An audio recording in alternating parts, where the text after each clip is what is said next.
adraka minal fajri raka'atan. Bukhari.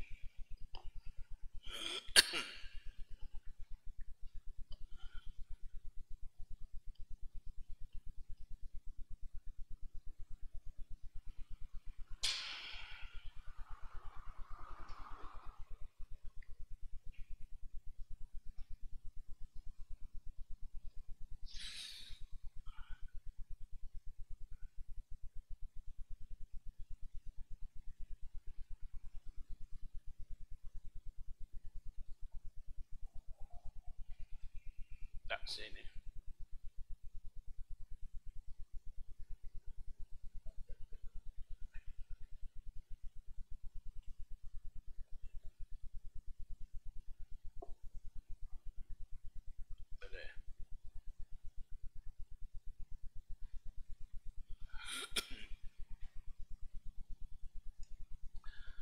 Bismillahirrahmanirrahim.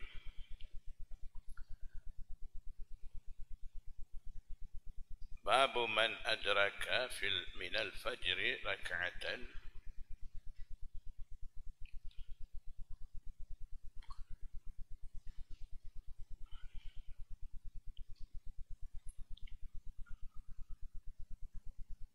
Bab berkenaan dengan orang yang sempat satu rakaat daripada sembahyang subuh. Maksudnya sempat sembahyang subuh satu rakaat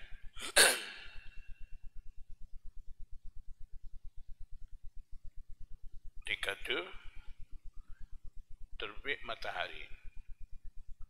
Maknanya sebelum habis waktu sembahyang subuh, waktu sembahyang subuhnya habis,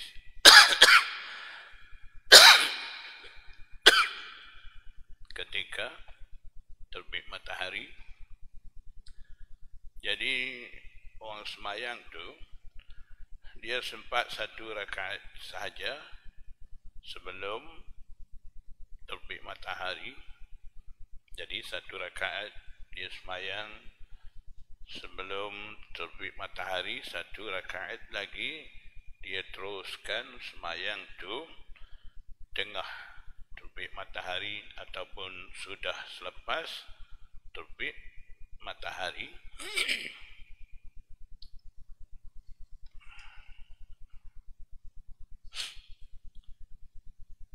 Dan berdasarkan riwayat lain begitu juga sempat sembahyang asar satu rakaat sebelum terbenam matahari, 3 rakaat lagi selepas terbenam matahari. Begitu maknanya bila sempat satu rakaat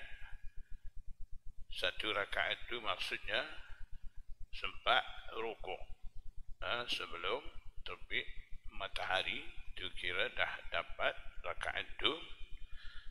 Jadi orang tu kira dia tu dapat sembahyang subuh secara ada, tidak qada. Bab dulu, sebelum dulu daripada bab ini, bab waqtil fajri.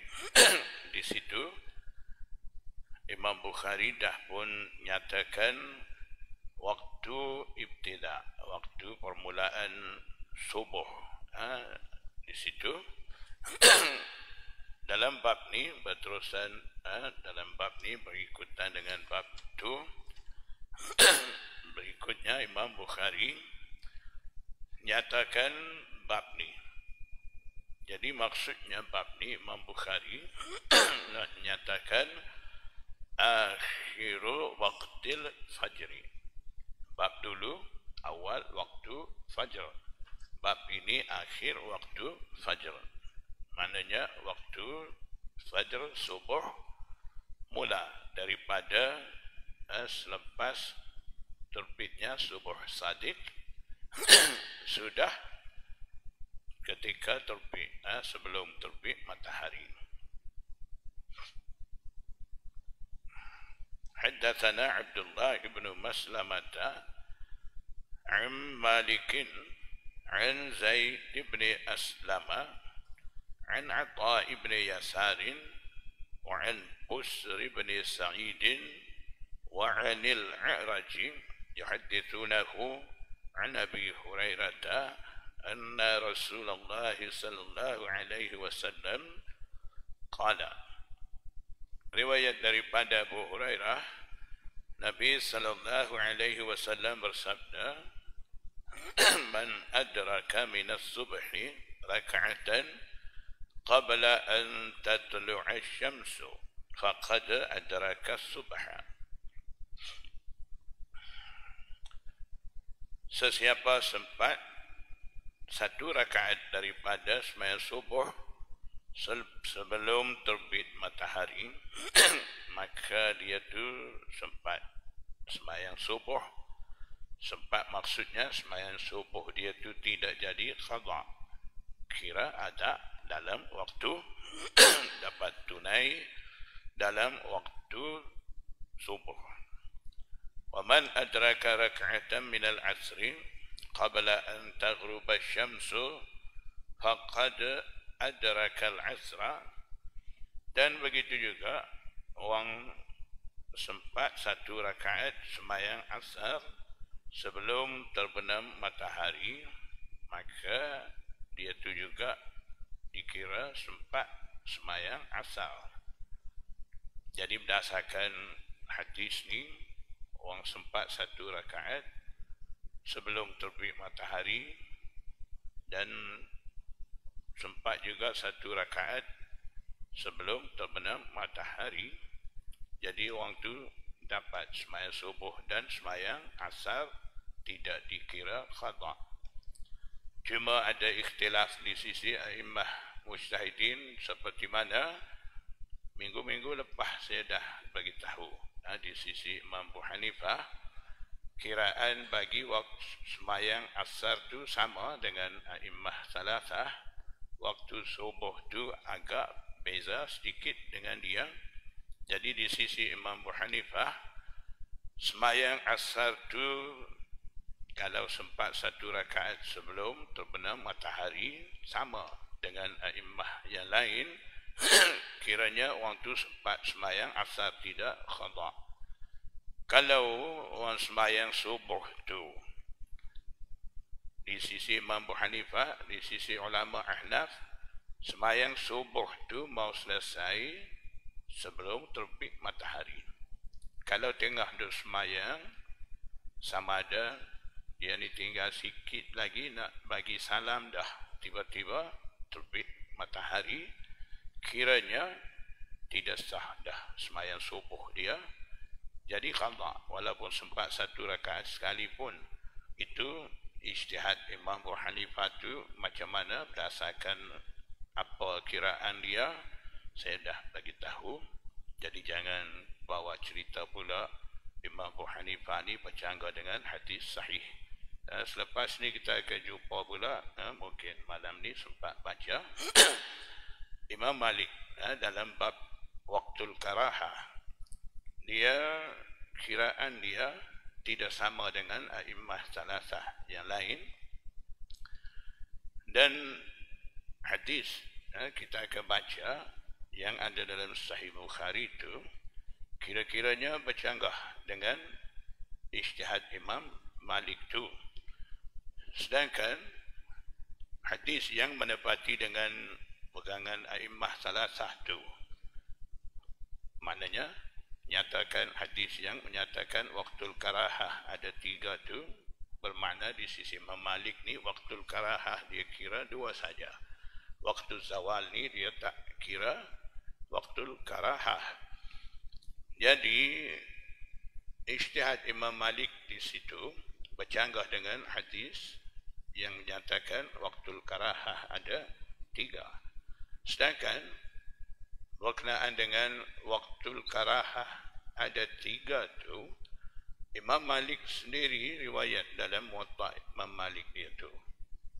Jadi jangan kita nak kata pula di situ macam mana Imam Malik ni, hadis tu dia sendiri riwayat, dia sendiri ta'amal pula. Jangan kita pandai-pandai, itu bukan pandai-pandai, kita kurang faham. Jadi ijtihad imam-imam begitulah, ada dasar perkiraan bagi mereka. Kalau kita tak nampak lagi situ, tak faham lagi, jangan kita duk faham dengan satu hadis sahih kenapa tidak amal. Jangan duk pandai begitu. Banyak lagi kiraan di sisi imam-imam tu. Kadang-kadang imam dia sendiri kata rawi bermasalah. Contohnya rawi Abu Muawiyah, Imam Abu Dawud, dia sendiri kata Raisul Murji'ah. Kemudian dia sendiri riwayat pula dalam Sunan Abi Dawud, dia dalam bab kelebihan semayang berjemaah tu, dia riwayat daripada Abu Muawiyah tu. Jadi kita nak kata macam mana Imam Abu Dawud ni, dia yang kata Raisul Murji'ah, kita tahunya bunyi Murji'ah Syiah ni wajib tolak hadis tu. Itu sekarang kita dah faham gitu. Jadi kita nak kata di situ kenapa Imam Abu Dawud ni dia sendiri kata Raisul Murji'ah, kemudian dia sendiri pula menerima riwayat daripada rawi itu masuk dalam Sunan Abi Dawud dia. Kalau kita duk bawa begitu, nampaknya kita ni nak katakan apa? Bodoh ke apa? Bukan. Kurang cerdik. Tak apa, nampak tak apa cerdik situ. Maknanya masih lagi banyak kaedah imam-imam hadis guna tu kita tak faham, tak tahu. Bila kita tak tahu, jadi musuh dengan orang. Kata apa? Bila kita tidak tahu, kita cari pasal dengan imam. Jangan bawa cara tu. Jadi perkara-perkara seperti itu kita akan jumpa banyak dalam pengajian hadis ni. Kadang-kadang ijtihad imam bercanggah dengan hadis sahih. Jadi kita kena faham di situ. Kemungkinan besar ijtihad imam bercanggah dengan hadis sahih itu. Ada pula hadis yang menepati dengan ijtihad imam. Ketika itu dah ada kaedah daripada ulama muhaddisin dan fuqaha mujtahidin bagi kita orang biasa, walaupun katalah ustaz pandai, dah khatam kutubus sittah mengaji hadis, dah jadi pakar hadis sekalipun, kita tak sampai lagi darjat hadis ni. Ketika tu anggap sahaja hadis yang bercanggah dengan ijtihad imam tu, pertama boleh jadi hadis tu mansukh di sisi imam. Sebab tu dia tidak amal dengan hadis tu. Ada nasikh yang dia ambil tu, hukum tu kita pula tak jumpa lagi. Mungkin yang kita jumpa hadis sahih dalam Bukhari tu boleh jadi mansukh di sisi imam. Jangan kata pula hadis sahih mana boleh buat mansukh. Jangan kata pula begitu. Nampak sangat cerdik kita pula. Ayat Quran pun ada mansukh, apalagi hadis sahih Bukhari itu. Ayat Quran lebih tinggi daripada hadis sahih pun ada mansukh, ada nasikh. Jadi semua itu kita kena faham. Barulah kita tidak ada masalah dengan imam-imam mujtahidin, imam-imam mazhab tu. Jadi pertama kita anggap di situ hadis tu kemungkinan besar mansukh di sisi imam. Yang kedua, mungkin hadis terlebih rajih daripada hadis yang kita jumpa bercanggah dengan ijtihad imam tu ada di sisi imam. Habis cerita. Tak perlu kita bawa banyak cerita di situ. Kenapa imam ni bercanggah dengan hadis sahih? Hadis ni Imam Syafi'i ini tak jumpa ke? Itu bukan kaedah sebenar diguna di sisi muhaddisin dan mujtahidin. Kaedah bodoh kita. Itu bukan kaedah ada dalam kitab tu dah. Jadi perlu kita jaga perkara-perkara seperti itu. Kalau tidak, kita pun salah faham, kita celarukan fikiran orang lain pula dengan membaca hadis itu. Jadi itulah dalam bab sembahyang subuh, sempat 1 rakaat ni di sisi A'immah Salasah memang orang tu dah dapat sembahyang subuh tu.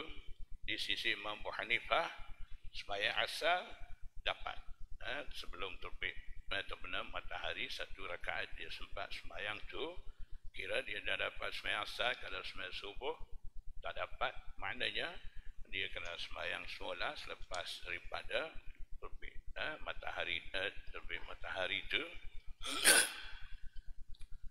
Babu man adraka minas salati raka'atan, bab berkenaan dengan orang sempat 1 rakaat daripada sembahyang.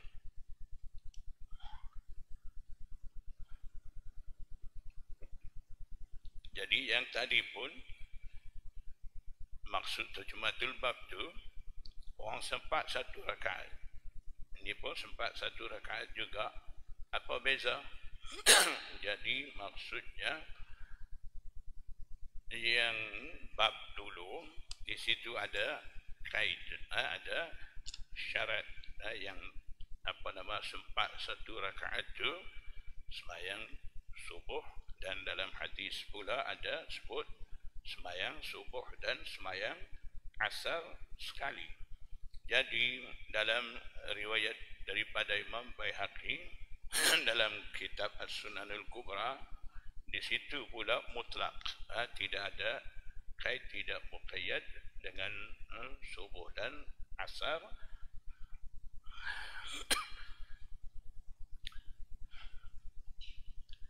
Jadi tujuan Imam Bukhari di sini dia bawa man adraka minas salati raka'atan secara mutlak. Dia bawa ataupun dia buat terjematul bab begitu. Maknanya dia bawa, Imam Bukhari bawa bab muqayyad dulu, kemudian dia bawa selalu bab mutlak. Itu cara dia. Dan satu lagi, selepas daripada terjematul bab babu man adraka minal fajri raka'atan, Imam Bukhari bawa selalu babu man adraka minas salati raka'atan ni. Tujuan Imam Bukharinya, dia nak bagi hilang ragu-ragu akan timbul daripada bab dulu, iaitu babu man adraka minal fajri raka'atan, dan yang dia bawa riwayat pula di situ ada sebut fajr dan asar.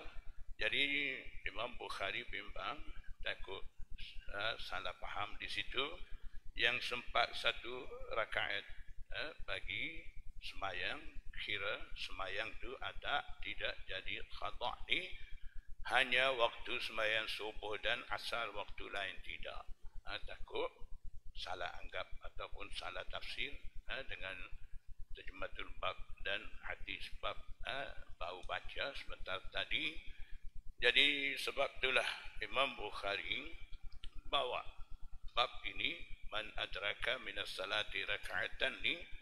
Tujuan Imam Bukharinya di sini nak bagi tahu orang sempat 1 rakaat bagi semayang, kiranya orang tu dapat semayang tu ada tidak khada' ni, tidak khusus dengan hanya subuh dan asar. Maknanya ke semua waktu, 5 waktu sama. Itu Imam Bukhari mau isyarat daripada terjematul bab ni.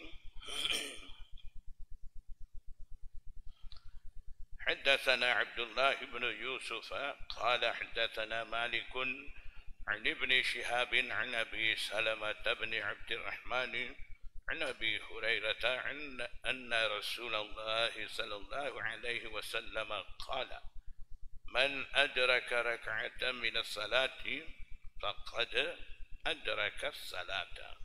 Sama dengan maksud hadis itu. Dan satu lagi, muhaddisin bagi ingat, yaitu jangan pula salah faham dengan maksud zahir hadis. Maksud hadis kata apa? Siapa sempat satu rakaat, dia tu sempat semayang tu. Jadi jangan pula sebelum terbit matahari subuh tu semayang satu rakaat saja. Dah boleh subuh. Sebelum asar pula sempat semayang satu rakaat bagi salam. Dah hadis kata dapat satu rakaat sebelum terbit matahari, terbenam matahari, dah dapat, dah jadi ada tidak qada. Jadi satu rakaat saja semayang. Jangan amal dengan zahir hadis, salah faham pula buat begitu. Lepas tu dalil pula kata hadis sahih ada, hadis Bukhari. Jadi muhaddisin bagi ingat supaya tidak salah faham dan tidak salah bertindak di situ berdasarkan zahir hadis itu begitu. Dan sesetengah muhaddisin mereka ambil maksud daripada faqada adraka salat ni, maknanya dia tu dah dapat semayang berjemaah tu.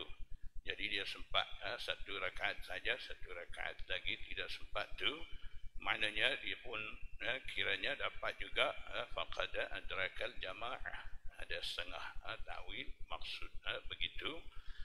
Dan sesetengah pula ambil maksud di sini dengan takdir kalimah waktun.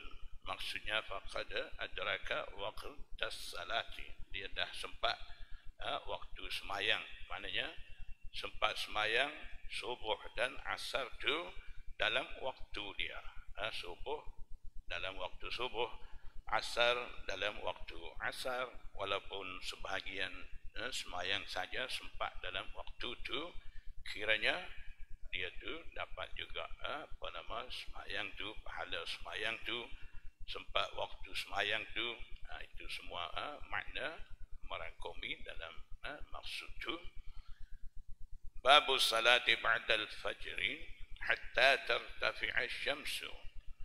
Bab ini berkenaan dengan sembahyang selepas daripada fardu subuh sehingga matahari naik tinggi.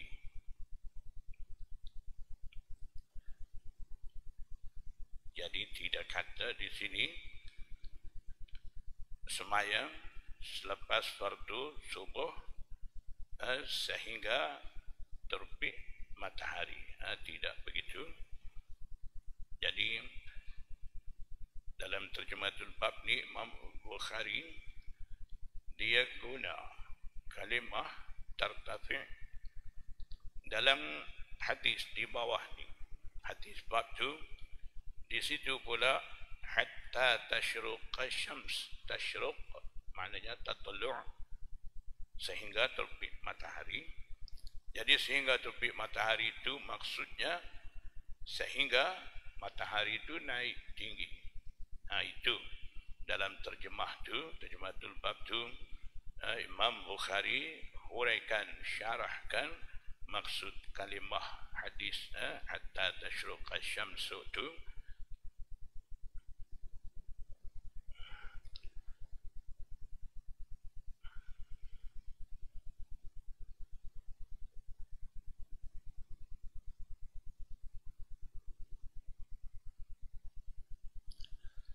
Jadi Syekhul Hadis Maulana Zakaria Al-Kandalawi dia kata pendapat dia di sini Imam Bukhari daripada bab ni mula Imam Bukhari nak kemuka berkenaan dengan awqat manhiyah, waktu-waktu yang dilarang sembahyang.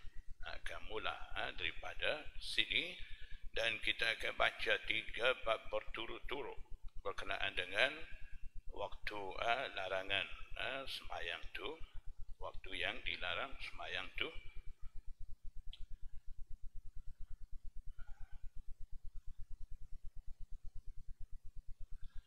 حدثنا حفص بن عمر قال حدثنا هشام عن قتادة عن أبي العالية عن ابن عباس قال شهد عندي رجال مرضيون.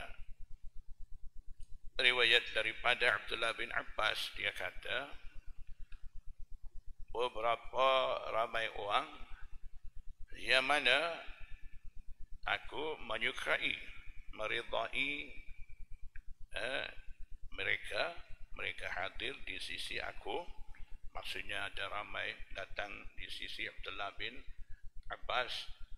Jadi yang datang ni sahabat-sahabat tu bukan jalan-jalan orang. Semuanya sahabat-sahabat dianggap mu'tabar di kalangan sahabat. Maknanya Abdullah bin Abbas melihat mereka tu suka, setuju, rida. Maknanya kalangan sahabat, golongan sahabat yang hebat datang tiba di sisi Abdullah bin Abbas. Wa ardahum indi Umaru. Abdullah bin Abbas kata orang paling rida, orang paling aku suka di kalangan mereka sahabat-sahabat yang datang di sisi aku ni Sayyidina Umar. Jadi paling dia suka Sayyidina Umar. Anna Nabiya sallallahu alaihi wasallam naha 'anis salati ba'da subhi. Jadi ketika itu Abdullah bin Abbas riwayat kata Nabi sallallahu alaihi wasallam larang daripada sembahyang selepas subuh. Yang riwayat ni Sayyidina Umar, dia yang kata bahawa Nabi sallallahu alaihi wasallam larang daripada sembahyang selepas fardu subuh hatta tashruqa asy-syamsu, ay hatta tatlu'a asy-syams. Tatlu' maksud di sini tartafi.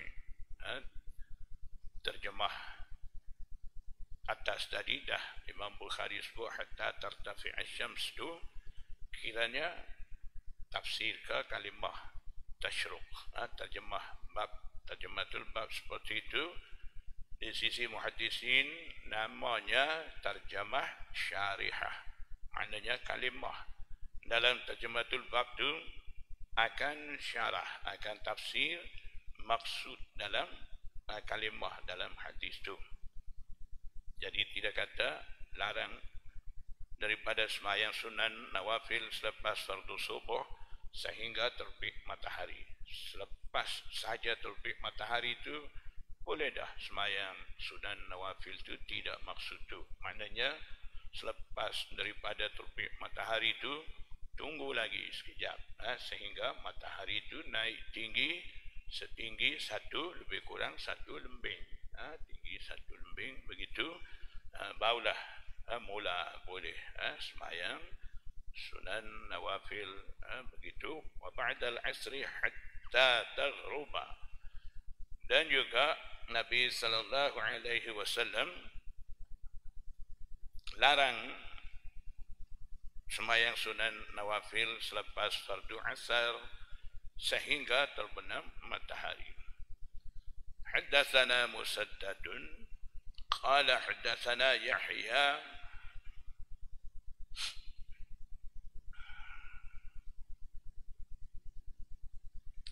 an Syu'bata an Qatadata sami'tu Abal 'Aliyati 'an Ibni Abbas qala.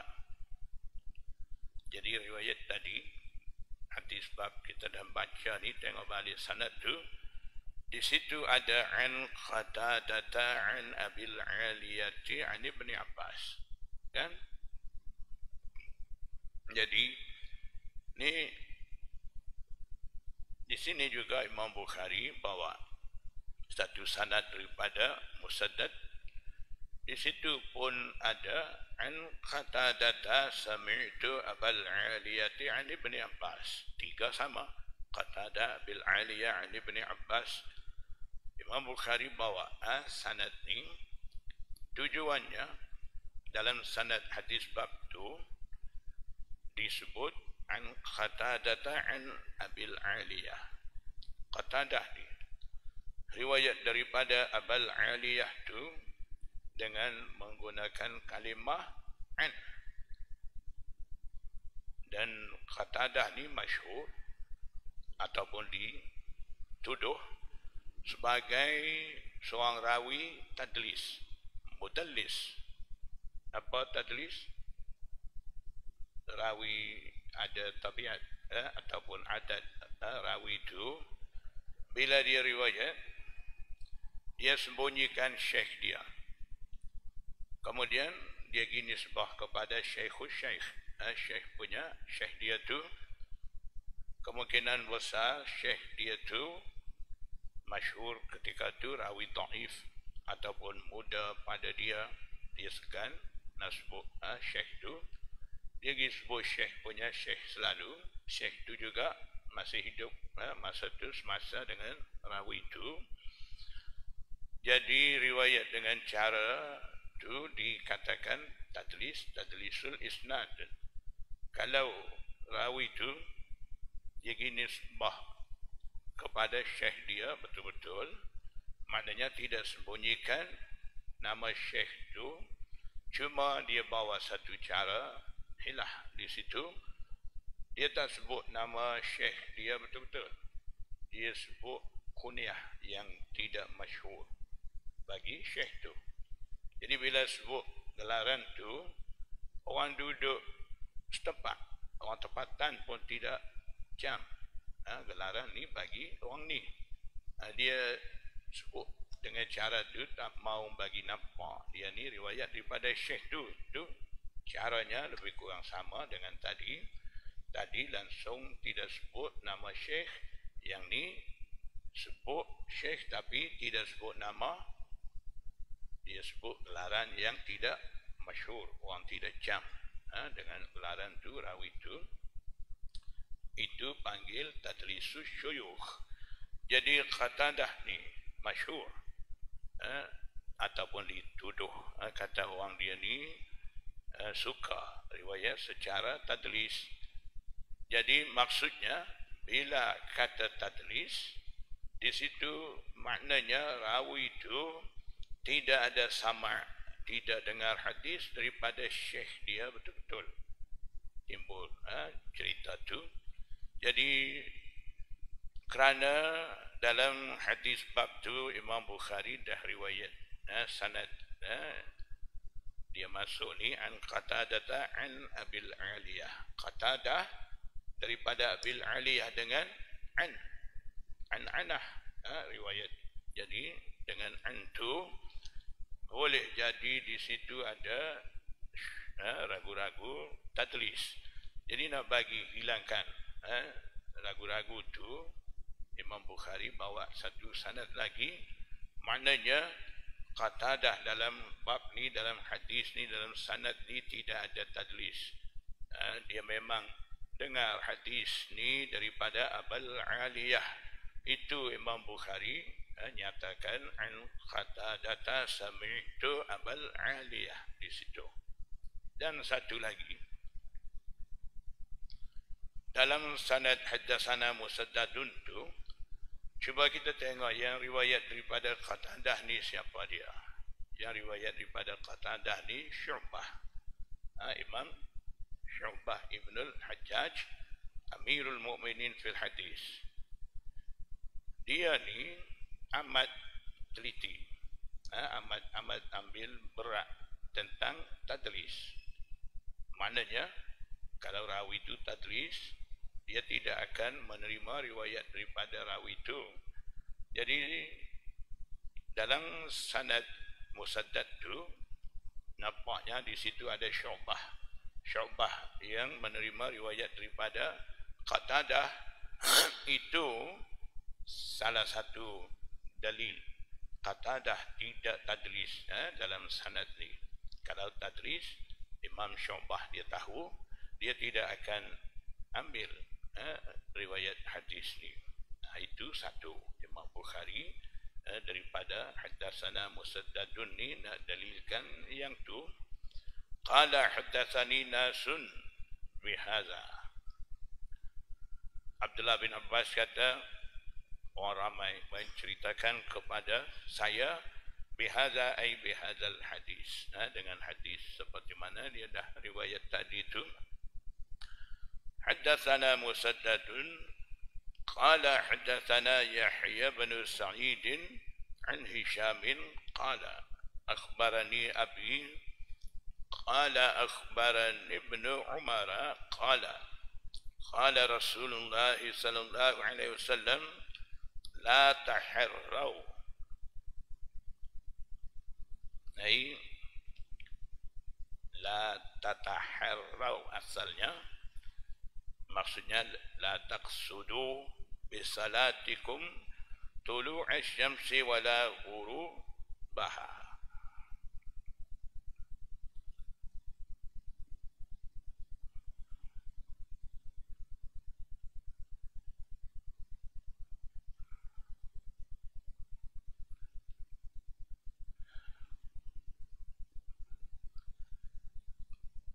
Riwayat daripada Abdullah bin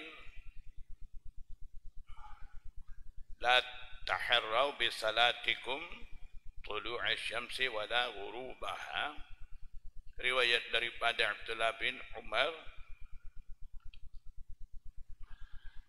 Nabi sallallahu alaihi wasallam bersabda, jangan kamu menghendaki dengan semayang kamu, maknanya jangan semayang tulu'a syamsi ketika terbit matahari, wala ghurubaha dan ketika terbenam matahari, maknanya tunggu menginta masa terbit matahari, terbenam matahari, masa itu baru nak semayang, jangan begitu. Qala wa haddatsani ibn Umar qala qala Rasulullah sallallahu alaihi wasallam qala, mula-mula tu Urwah kata, wa haddatsani ibn Umar qala qala Rasulullah sallallahu alaihi wasallam idza tala'a hajibu syamsi ay tarfu syamsi fakhir salata hatta tartafi'a. Nabi sallallahu alaihi wasallam bersabda, apabila terbit ataupun muncul ujung matahari, ujung atas matahari, maknanya matahari mula terbit nampak dah. Kalau begitu, faakhirus salata, maka hendaklah kamu tangguhkan sembahyang. Nak sembahyang ketika itu tunggu dulu, jangan tergesa-gesa nak sembahyang. Matahari sedang terbit, tunggu hatta tartafi'a, sehingga matahari itu naik tinggi, barulah ketika itu sembahyang. Wa idza ghaba hajibu syamsi, dan apabila matahari, ujung matahari itu, tepi matahari itu mula terbenam, tunggu dulu, fakhirus salata, maka hendaklah tangguhkan dulu sembahyang hatta taghiba, sehingga matahari itu betul-betul terbenam. Taba'ahu abdatu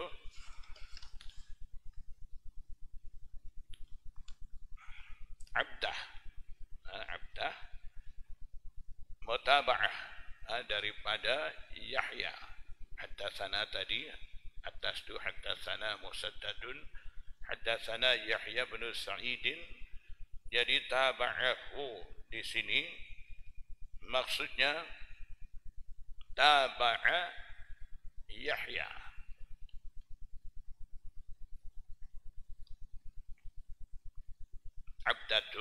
Abdatu mutaba'ah dengan Yahya, maksudnya abdah juga riwayat hadis seperti mana Yahya bin Sa'id riwayat tu.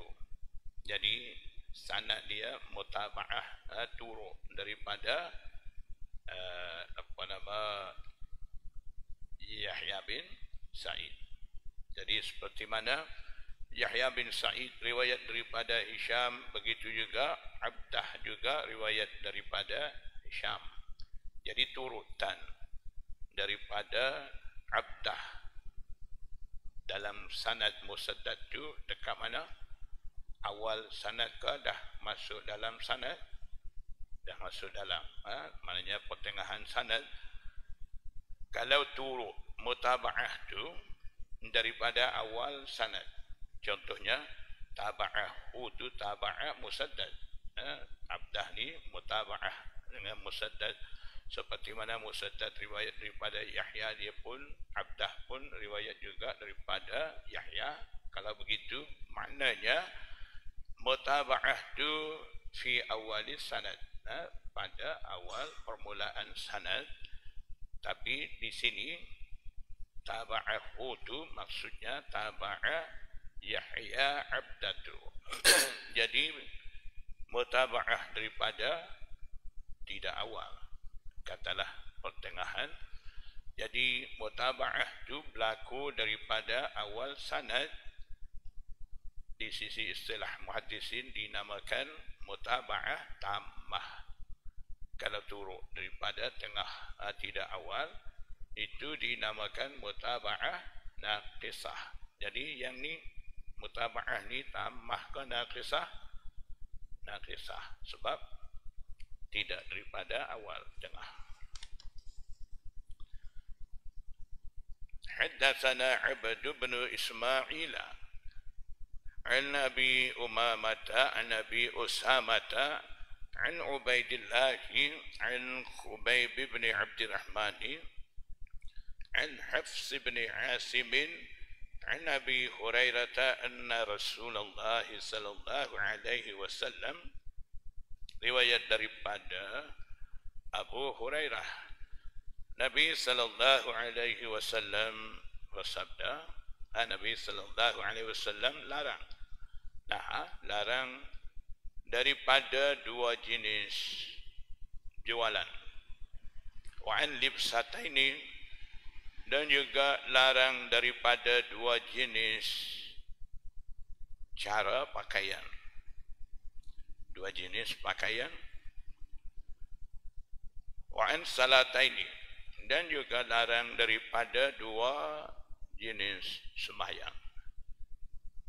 Kemudian Nabi SAW bersabda mula dengan naha an salatain tu, naha an salati ba'da al-fajri hatta tatlu'a asy-syamsu wa ba'da al-'asri hatta taghruba asy-syams.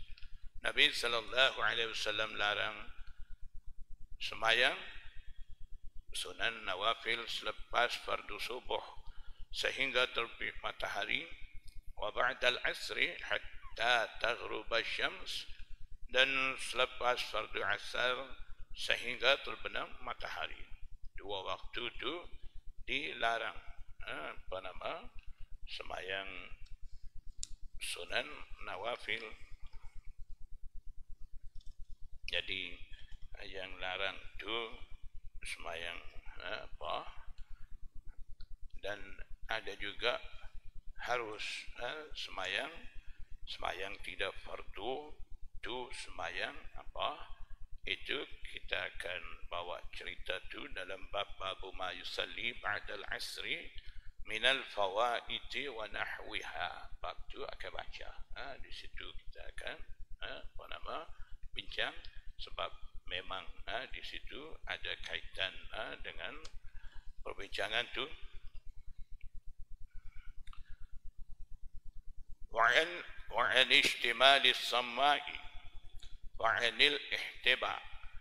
Ishtimalus sama' dengan ihtiba' ni larangan yang mana? Libsataini, dua jenis libsah, cara pakaian. Larang daripada ishtimalis sama', maknanya balut kain di tubuh badan berkenaan dengan membalut kain di tubuh badan orang semayang ni dalam istilah hadis Nabi sallallahu alaihi wasallam guna ada 3 istilah selain daripada istimalus sama' tu. Satu istimal, yang kedua iltihaf, yang ketiga tawasyuh. Multahifan ada dalam hadis, mustamilan ada sebut dalam hadis, mutawasyihan ada, maknanya balut kain semayang. Itu gambaran pada peringkat awal Islam di mana Rasulullah sallallahu alaihi wasallam dan sahabat-sahabat dalam keadaan serba kekurangan, tidak sempurna pakaian.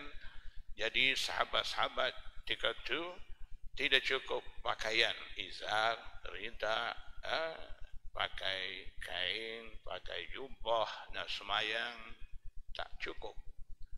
Jadi ambil selai kain besar serupa selimut, balut di tubuh badan tu, balut, batu, ambil ujung dua tu, mai daripada atas bahu, kemudian ikat di atas dada supaya tidak jatuh kain tu. Jadi cara itulah ada mula-mulanya guna sehelai kain begitu. Kadang-kadang setengah sahabat dalam hayatus sahabah, kisah sahabat-sahabat ada nyata di situ, sepasang suami isteri nak semayang tu, ada sehelai tu tak cukup, jadi tunggu suami pergi semayang, balik tu baru ambil kain tu, isteri pula semayang. Maknanya ketika tu begitu susah keadaan sahabat masa mula-mula naik Islam di Madinah tu. Jadi gambaran tu membayangkan kita Islam naik dalam keadaan begitu susah dengan penuh mujahadah, korban begitu. Bukan kata tiba-tiba Rasulullah SAW muncul sebagai seorang Nabi dan Rasul. Nabi SAW jadi pemimpin pemerintah serba cukup, tidak dalam keadaan itu. Sahabat-sahabat memeluk agama Islam pun begitu. Banyak kisah kita sudah dengar dalam keadaan begitu susah, dengan penuh mujahadah, korban, mereka menaikkan syiar Islam. Itulah pengorbanan daripada Rasulullah SAW dan sahabat-sahabat. Kemudian daripada itu barulah Allah Subhanahu wa taala buka kesenangan bagi mereka. Jadi korban mujahadah dulu untuk agama, kemudian barulah Allah bagi nikmat di dunia, terutama sekali di akhirat. Kita pula lain, mau senang dulu baru nak buat kerja agama.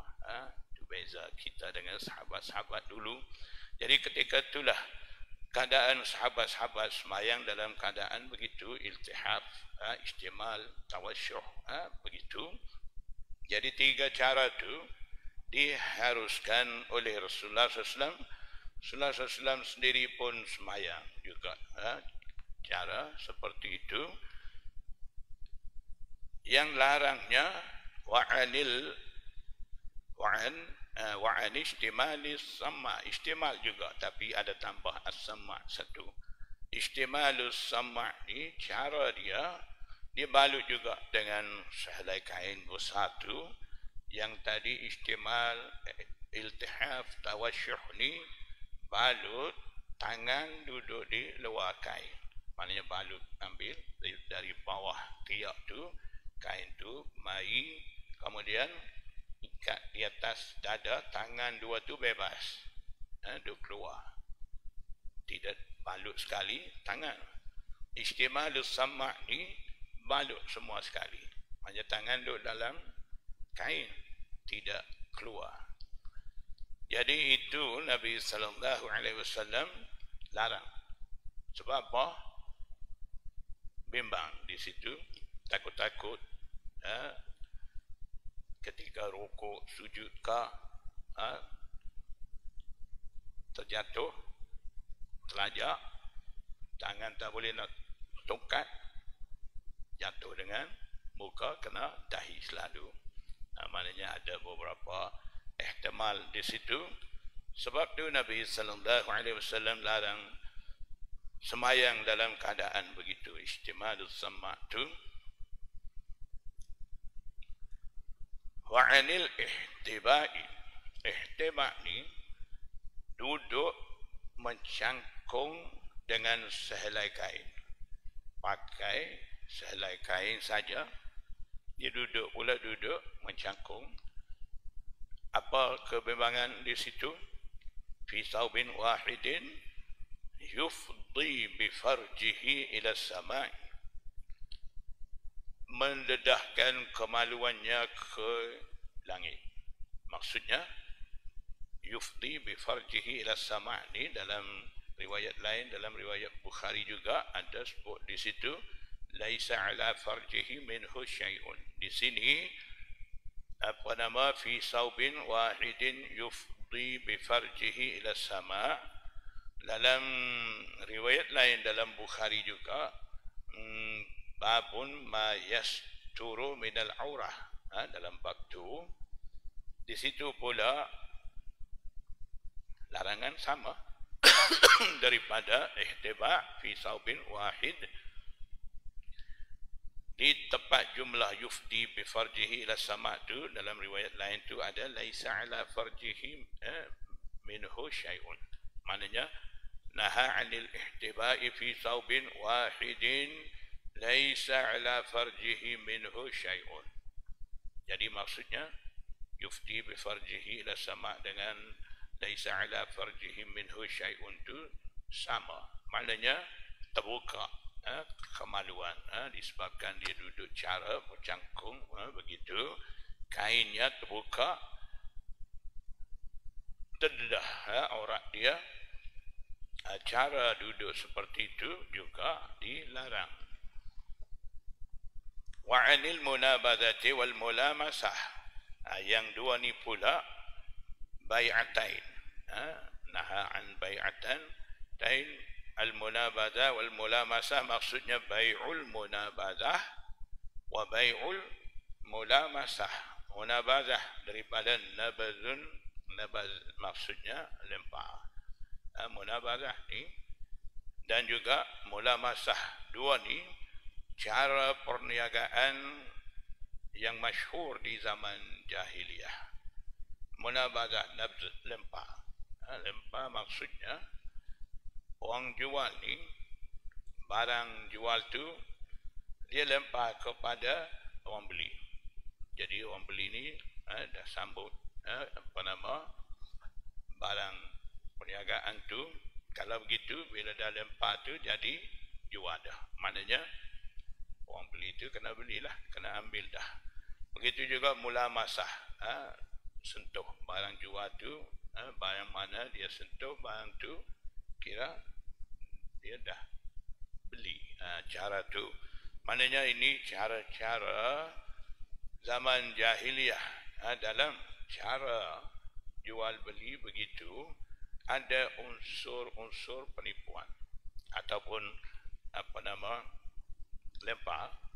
Baik ni maksud dia mubadalatul mali bil mali ala sabilit tarati, pertukaran barang satu sama lain atas cara setuju di antara satu sama lain. Jadi nak jual barang kita sekarang ni bagi duit, ada juga pertukaran barang. Itu juga satu cara. Jadi ketika tu kawan ni lepas, kawan tu pun lepas mai, maknanya dah sah. Walaupun suka tak suka, tidak ada khiyar, tidak ada apa-apa pilihan di situ, maknanya dah jadi. Lempar tu dah jadi, maknanya kena ambil lah. Bila sentuh, kira dah jadi, baik, kena ambil barang tu. Sama ada Yang dia sentuh barang tu contoh kain, tak boleh nak belek tengok. Sama ada kain tu cari ke, molek ke apa. Bila sentuh, kena ambil. Itu dah jadi baik. Tidak ada pilihan di situ. Nak pilih ke, nak tengok ke, nak bagi balik sebab dia ada aib dalam barang tu ke, apa pun tak ada.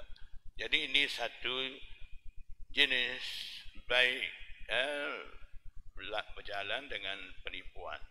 Itu memang cara beli jual zaman jahiliyah dulu begitu, disebabkan ada unsur-unsur penipuan. Nabi sallallahu alaihi wasallam larang daripada bai'ul munabazah dan juga bai'ul mulamasah tu. Jadi yang larang ni dua semua 6. Dua tentang baik, dua lagi tentang pakaian, dua lagi tentang sembahyang. Jadi 6 perkara lah semua sekali Nabi sallallahu alaihi wasallam larang dalam hadis ni. Jadi dalam larangan 6 perkara tadi, di situ ada larangan sembahyang selepas fardu subuh sehingga terbit matahari, maksudnya sehingga matahari naik tinggi. Itu yang Imam Bukhari mau istidlal daripada hadis tu. Jadi naha 'anis salati ba'dal fajri hatta tatlu'a syamsu. Jumlah tu, potongan hadis tu menjadi dalil bagi terjemah ijtihad Imam Bukhari, dan potongan hadis tu di situlah boleh dikatakan al-munasabatu baina terjematil babi wa hadisil bab. Munasabah yang ada di antara terjematul bab dan hadis bab ni di situ. Maknanya setiap terjematul bab Imam Bukhari itu itulah ijtihad Imam Bukhari. Masyhur maqalah dia, qaul dia fiqhul Bukhari fi tarajumihi, fiqh ijtihad Imam Bukhari terselah pada terjematul bab. Jadi apa yang sebut dalam terjematul bab tu, itulah ijtihad Imam Bukhari. Yang sebut hadis di bawah tu dikira dalil bagi ijtihad Imam Bukhari. Jadi maksudnya apa yang Imam Bukhari sebut dalam terjematul bab sebagai ijtihad dia tu, kita akan jumpa dalam hadis bab di bawah tu. Sekarang ni kita jumpa. Ada kadang-kadang tak jumpa. Bukan kita sahaja tak jumpa, muhaddisin pun tak jumpa, cari. Sampai pening kepala pun ada. Cari-cari tak jumpa. Ada begitu. Tapi akhirnya jumpa jugalah. Jangan duduk khoya pula nak cari muhaddisin tu pening tak jumpa tu, kita nak cuba cari pula. Tak perlu dah jumpa dah, dah cari dah. Jadi kalau yang ijtihad Imam Bukhari sebut dalam terjematul bab tu, kita jumpa cari potongan hadis dalam hadis bab tu, terjemah seperti itu panggil terjemah zahirah. Kalau yang Imam Bukhari sebut ijtihad dia dalam terjematul bab tu, bila kita tengok dalam hadis tak jumpa cari, itu dinamakan terjemah khafiyah. Bila tak jumpa cari, jangan kita kata pula Imam Bukhari ijtihad tanpa dalil, tidak ada hadis. Jangan pandai-pandai pula. Itu nak faham tu, kita perlu buat kajian terhadap 70 usul ada kaitan dengan terjematul bab Bukhari itu. Di situ kita akan faham apa cara Imam Bukhari bawa itu.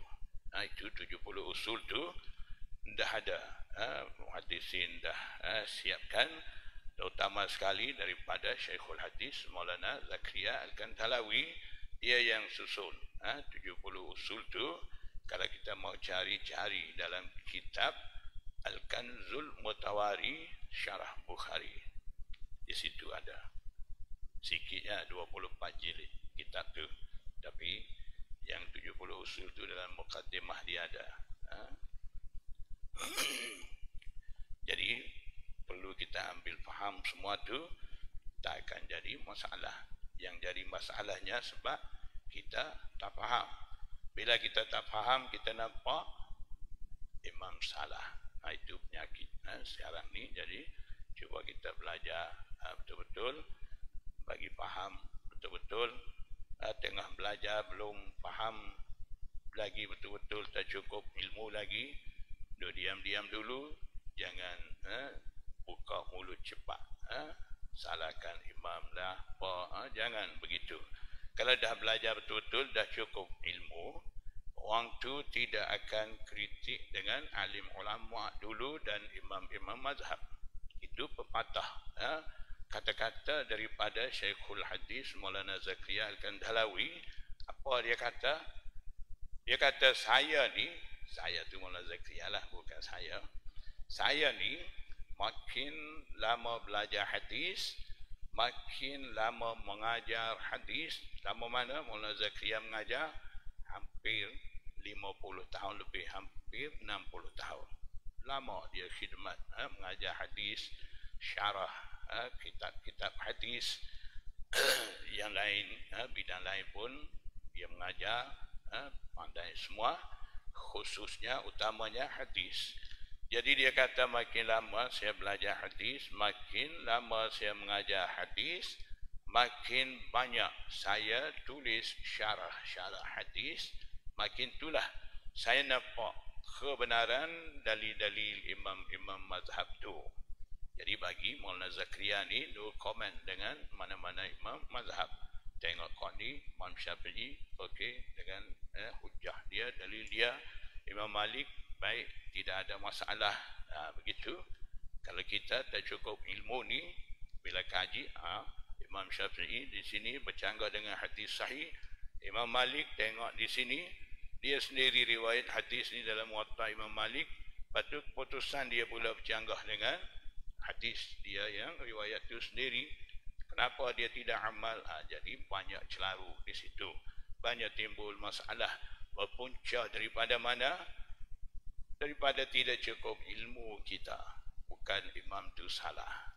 Jadi cuba kita belajar, biar faham betul-betul, cari muhaddisin betul-betul memahami ilmu hadis. Kita talaqi musyafahah dengan ulama-ulama hadis mu'tabar. Begitu, di situlah kita akan dapat kefahaman sebenar. Jangan pandai sebut sahih, hasan, dhaif, maudhu, 3-4 istilah. Sikit-sikit salahkan imam, sikit-sikit kata huduh dengan alim ulama. Itu bukan faham hadis. Itu nampaknya dia pun tidak cukup ilmu lagi. Ilmu hadis tu perlu lagi, kena belajar banyak lagi. Jadi jangan kita keliru dengan pembawakan mereka tu. Kita sendiri usaha betul-betul biar faham, betul-betul. Semoga Allah Subhanahu wa taala bagi taufik pada kita supaya kita dapat kefahaman ilmu agama sebenar. Wallahu a'lam. Wabillahi taufiq wal hidayah. Wassalamualaikum warahmatullahi wabarakatuh.